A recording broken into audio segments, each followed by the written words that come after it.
Now, here's how it works. Really easy. Divide and conquer can only work if the people that are divided are not aware of the falsely created division. If you're not aware of it, then it works. If you know about it, then it don't work no more. If you have socialism without capitalism, it becomes communism. If you have capitalism without socialism, it becomes fascism. And it's just that easy. That's all you need to know. That's why Masonic symbols are all over your freaking money. But you don't pay any attention.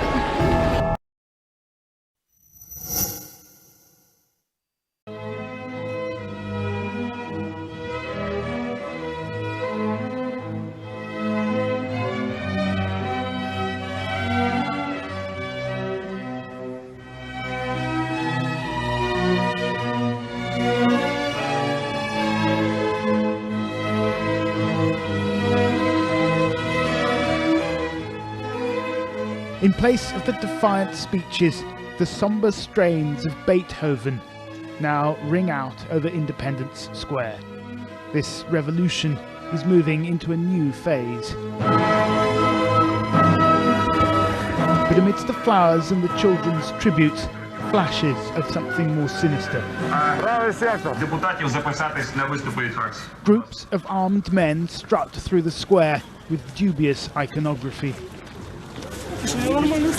That yellow armband is a Volksangel, a German symbol used by several SS divisions during the Second World War. Far-right graffiti is appearing, daubed on the walls of the city.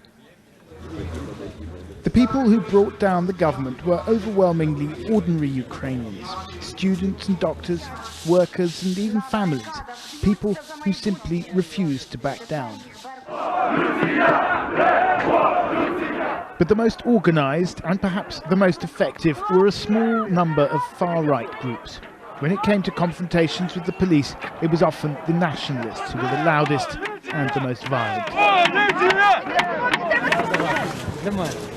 A group calling itself the Right Sector is perhaps the largest. Its members can be seen marching around Kiev in columns of about a dozen. Mostly they carry baseball bats. Sometimes they carry guns. We met these men posing for pictures outside the burnt-out remains of what was once their headquarters. I asked them about their political beliefs. Национал-социалистская тематика иногда в некоторых людях она есть проступает. Как бы, чтобы была единая нация. Но не у всех, это не заложено в основе этой организации, это у некоторых людей есть. А у вас? У меня лично есть. В смысле? Объясните. Мне как бы нравится эта идея единой нации. Я хочу, чтобы нация была единая, чтобы один народ, одна страна, одна нация. А это подразумевается что? Как бы, чтобы чистая нация. Не то, что там, как бы у Гитлера как было, в своем роде немножко, маленько, но было, чтобы своя нация. What about the East, I asked? What about Crimea, where many Ukrainians feel close historical ties to Russia? Кому нравится Россия, пусть едут в Россию. Украина только для украинцев. Police have largely disappeared from the streets of Kiev. Law and order is maintained by so-called self-defense groups. Not all hold extreme views, but those who do are often shy of the cameras. We got a late-night phone call from another group known as C14, inviting us to meet their leader at their new base. It turned out to be the former headquarters of the Communist Party, now occupied by the far right. It's our general mission to totally ruin chains that connect our country with the imperial power from the past. And that being Russia? Yes, we can do Russia, not only Russia, Soviet Union. Are you a Nazi? No, I don't think I'm a Nazi, I'm a Ukrainian nationalist. What does that mean? The main confrontation is about that some ethnic groups have control many business structures, some economic, some political forces, and which ethnic groups? Russians and Jews and the Poles. It may be some non-Ukrainian group control a huge percent of some economic or political power. And of course, in this situation, Ukrainian people have some tension between it, and it causes conflicts. Mr. Karas says his group consists of around 200 men. C14 is affiliated with a political party called Svoboda, or Freedom, which now controls 4 ministries in the new government, including the Ministry of Defence. 2 of its MPs were recently photographed brandishing well-known far-right numerology. 88 stands for the 8th letter of the alphabet, HH, Heil Hitler. We, as Svoboda, in no way espouse Nazism. In fact, we fight against Nazism. For us, Nazism and communism are 2 sides of the same coin. Those are both totalitarian ideologies which destroyed the Ukrainian nation in the 20th century and fought against Ukrainians and killed millions of Ukrainians. The fervour of the revolution is beginning to fade now. People are starting to move on. But it's clear that it was the radical groups who kept up the pressure on Viktor Yanukovych, and many of them feel that this really is their victory. The question is, how much power will that give the far right in the new Ukraine? Ukrainian politics is in a state of flux. Different groups are jostling for position.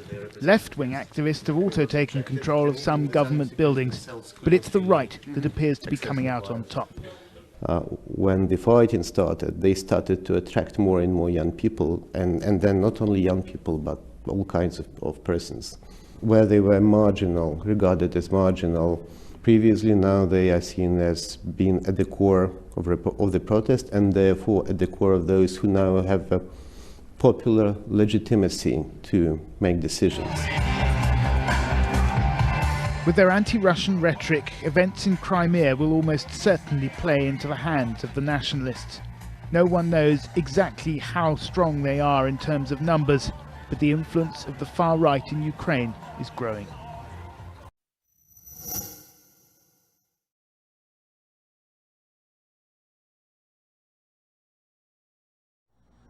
The golden light under the canvas and the dust and smells of the old circus are gone. But the acts are still pretty much the same. Oh, sure, there have been some changes. But the circus is still the greatest show on earth. And to have a circus, you have to have clowns.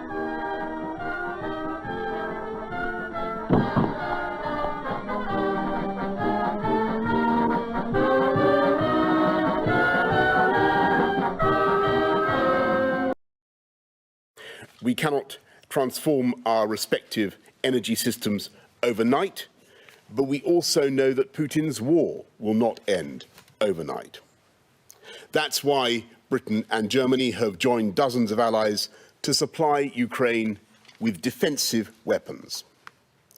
Last week, the UK convened a donor conference which raised weapons and equipment for Ukraine worth over £1.5 billion, or 2.5 million items of military kit.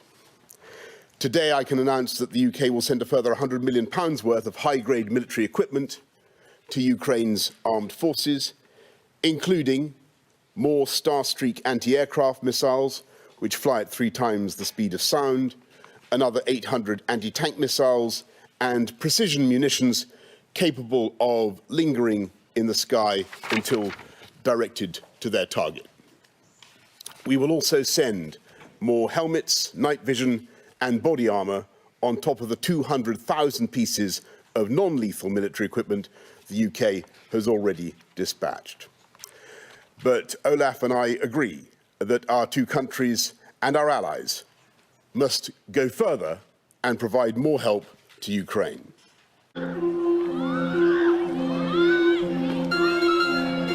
You understand politics, you think you understand political parties. You're all full of crap. You don't know what the Illuminati is. You're either Republican or you're Democrat. You're wrong! Why? It's this easy. It's called divide and conquer. That's why there's 2 parties and only 2. And they're controlled by the same people at the very top You belong to the Council on Foreign Relations, the Bilderberger Group. They also belong to the Trilateral Commission, and you people don't even know what the hell that is. But if you did know, you would know that these are the people that control your world by making global policies that you never vote on, and by which parties both serve and belong to these organizations and control your world.